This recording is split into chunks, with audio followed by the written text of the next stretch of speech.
Hey, salut les baroudeurs. Je voulais vous faire un petit retour d'expérience sur le sous-vêtement technique de Berghaus of Norway. Je suis en randonnée itinérante et je l'utilise depuis 2 jours en plein soleil. Là, il est environ 14 heures. En marche depuis ce matin.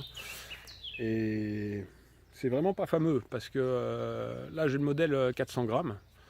C'est a priori du matériel destiné aux militaires. Et la vocation première d'une première couche, c'est au-delà du fait de tenir chaud, de gérer la sueur, d'évacuer la transpiration. Et donc là, je me suis fait un petit sprint en côte avec le sac à dos. Et vous allez voir que je suis pas du tout. Non, là, vous voyez pas. Voilà. Je suis pas du tout sec. C'est le, le sous-vêtement en lui-même est sec, mais il absorbe absolument pas la transpiration. Donc je suis trempé en dessous, le sous-vêtement est sec, et il y a un méga soleil à 14 heures et je me les gèle. C'est aussi con que ça. Donc c'est vraiment pas concluant comme sous-vêtement.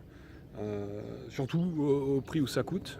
Là, moi je l'ai eu en solde à 40 ou 50 euros, mais sinon d'origine c'est peut-être 90 euros dans ces eaux-là, j'ai eu avec moins 50%. Les manches, pareil, c'est vraiment pas bien conçu. On a les élastiques qui sont qui sont pas élastiques en fait, c'est des coutures. Donc j'étais obligé de craquer les coutures pour pouvoir remonter les manches quand il fait chaud.